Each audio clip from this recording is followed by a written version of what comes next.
representing the University of California, head coach Mike Montgomery and junior guard Alan Crabb. Highlights were a little short, I noticed. Did you get all from all last season on there? About it, Dave? Yeah, okay, we're looking good. for one for you. All right, couldn't find it. Well, I learned a long time ago that the later you are in the afternoon, the better you did last year, so at least I'm glad to be here at this time.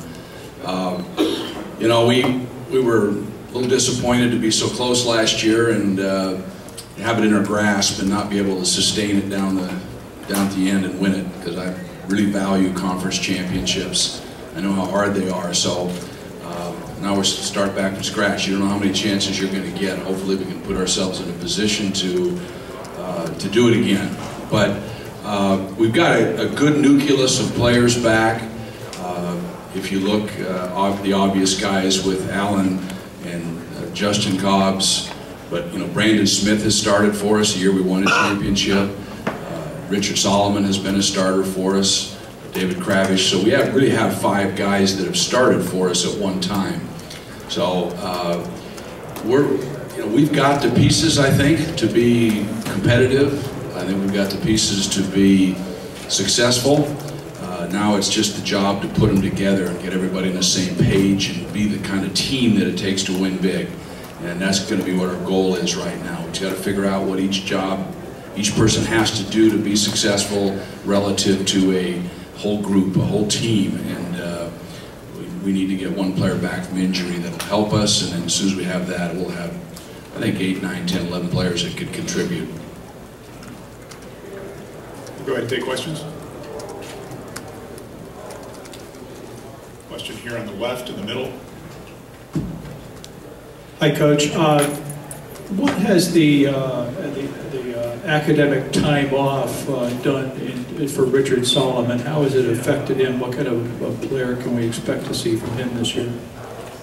I think you're going to be delighted with Richard Solomon. It was a tough deal for him. It was a tough deal for our team. He was a starter and he became ineligible, which, you know, really wasn't what any of us wanted. And but Richard didn't blame anybody. He took responsibility, which I thought was the first step. And I think Richard's really grown up. I think that in a lot of ways that might be the best thing that ever happened to him, because he's much more mature. He's taking care of his business.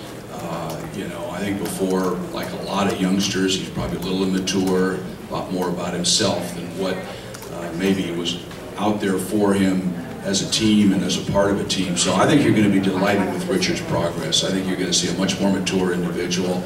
That's not to say that he won't dunk and pound his chest every now and again, but I think by and large, he's a guy that has really grown up and wants to be a part of a team and appreciates his opportunity at Cal. Question in the middle. Coach, you just said it was unfortunate to lose Richard Solomon, but it did give David Kravish a chance to play a little bit more. How did he use that momentum into this summer, and where does he stand today?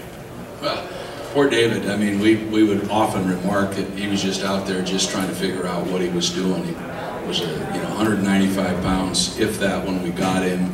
He lifted hard, got up to about 2.7, 2.8, got the flu in Las Vegas, lost 12 pounds, never got it back. So he's 220 right now, and he looks a lot better. It's not like you're going to appreciably notice all the muscles, but he's stronger, and he's going to be a good player. We're trying to get him to get the disposition to dominate, because he's actually very skilled.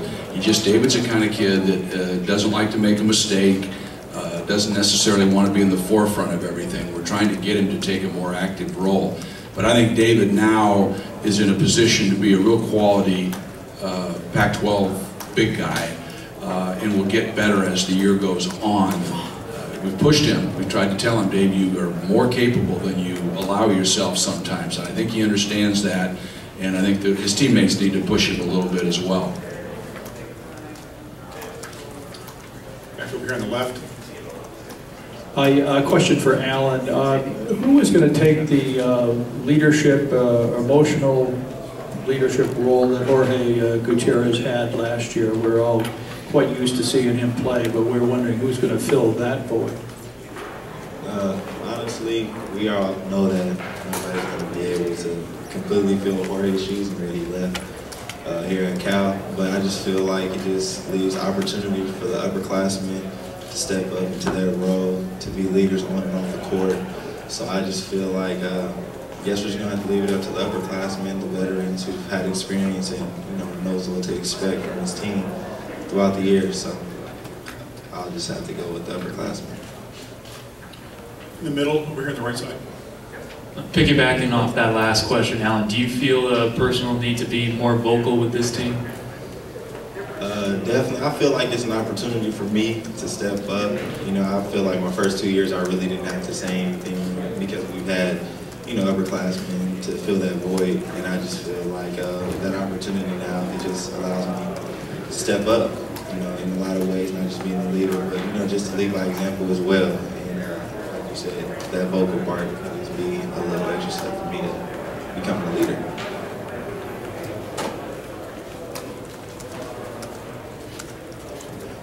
Back left. Oh, I'm sorry, my left side here. Coach, a year to go down in Los Angeles, we talked to you quite a bit about the health concerns. How are you now? And just having gone through that, how's it changed you as a coach? How do I look? Pretty good, huh? No, seriously, it was a little bit. I mean, at this time last year, I think I was 10, 12 days out of surgery and a pretty good shock. I was very, very fortunate, like anybody that's had a health scare. I mean, it was pretty much get it out, nowhere else, doesn't show back up. So for all intents and purposes, didn't happen, didn't exist. I don't feel anything as a result of that. I just think we get so wrapped up in coaching and everything that sometimes you fail to recognize all the other things of value that you deal with every day, the kids that you're coaching, your family, and everything else. But unfortunately, it hasn't changed me that much. I'm still in that case, I always was. But it was certainly a wake-up call for me, but I'm fine. On the far left in the back. Sarah Gazelle, Pac-12 Digital. Coach, we have a question for you from the Chinese sports media site, Hupu.com. They ask, from 2008 to 2010, you had a notable Chinese player, Max Zhang. The site is wondering what you found different in the play between a young Asian player and a young U.S. player. Well, Max unfortunately left our team before he should have. Max was just starting to come into his own. I think the biggest thing, and this would be for any foreign athlete, particularly from a country that English is not a second language, is Max and English were not exactly synonymous, so it was difficult for him to understand what we were talking about. We don't speak really English, we speak slang in the United States. So when we say something, Max would tend to take things literally, and sometimes you could see the confusion on his face when he'd say something about in the way that we talk. Terrific young person, really wanted to please, and I think that again is part of their culture. The fact that he was 7'3" plus didn't hurt him at all. But really, Max was on the verge of being a very good player. He was starting to be a factor for us, and it was really unfortunate that he was kind of manipulated into going back when he did without finishing his degree. But I just think their culture is different. It's no more different than anything else. Basketball has become bigger in China, for sure. It's something they really want and they focus on. But just from a cultural standpoint, it is way different than it is here in the United States. It's a huge adjustment for those kids.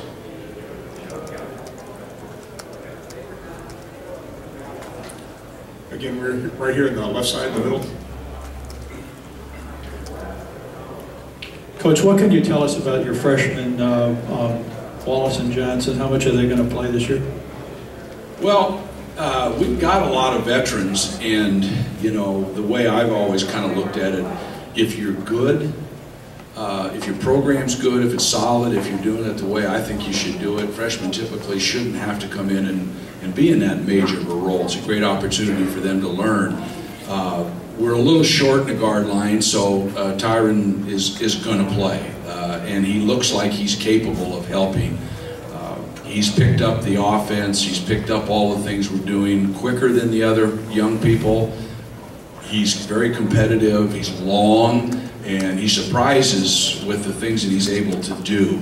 So I think he's going to play a major factor because guard-wise, Ricky Kreklow has been out with a broken foot, so Ty has been one of 2 or 3 guards that we've had every day, and he's benefited from that opportunity.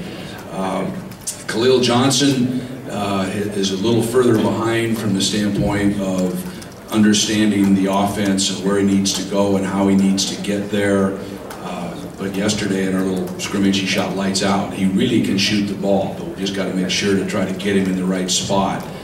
Like most kids, you know, coming into an institution like Cal is not a cakewalk. I mean, there's a lot of responsibility. There's a lot of stuff. It's harder in every way than what you've been used to in high school as seniors. So they will progress nicely throughout the year, I think, but I would say that Wallace would be the one freshman you're going to see quite a bit of. We'll take one more question. Mike, Right. have you noticed if the new TV deals and the exposure coming with those has resonated with recruits yet, or is it still too early in that process? I don't think they have any idea about that yet. I think what that does for you in the long run is it opens other parts of the country perhaps to kids that didn't know about your school or our league or different things, that all of a sudden every time they turn on television, if they want, there you are. So you're going to get people that are going to get interested in you that probably in the past had not known anything about the schools because our television coverage was pretty poor. And I think that's going to be the main thing. The best example, I guess, that I can give you about that was when we went to the Final Four at Stanford. We looked the next year at all the recruits, you know, the top 100, and our name was on 30 lists.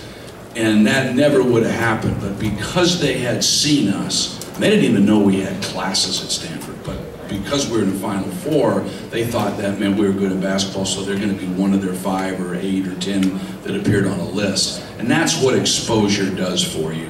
They are aware of who you are. They might watch Alan Crabb, for example, and like the way he plays and maybe likes the freedom that he has to shoot the ball and when he's open and say, wow, that's me, I can shoot the ball. You know, that'd be a great place for me to go to school. And you can't do it without seeing it. So I think that's going to happen with this new package as time goes on. All right, we'll take one more question. No? Okay. Oh, go ahead, Tom. Coach, how do you see the other teams that who are expected to contend for the title this year? What's your impression of these teams? Well, I haven't seen them. A lot of what's being projected is based on, I'd almost call it NBA upside. You know, the young freshmen coming into Arizona, UCLA that people are so excited about, and I think rightly so. I mean, they both just had terrific recruiting years, and I'd seen most of those kids, and they're legitimately very, very good players in this league. So certainly, you know, Arizona's loaded. I don't think there's any question about that. UCLA gets their kids eligible. They're awfully good as well. I think I'd probably really, you know, well, they're really good as well. So a lot of it is being projected on what might be or what should be based on potential. And you know, of course you expect it to happen, but until it does, we'll wait and see. I think the league has gotten a lot better. I really do. I think Stanford's going to be very good. Those kids that were sophomores that maybe had some injury problems last year, now juniors, they're good. And you know, Randall coming into that situation with some other guys. So there's a lot of people to like in this league. I think the continuity of the coaches has really helped. You've got good coaches that now are in the league, that know how this thing works, that have gotten into their institutions and know how to operate. So I think the league's going to be a lot better from top to bottom. So it should be pretty exciting. All right, gentlemen, that'll do it. Thank you so much for your time. Thank you.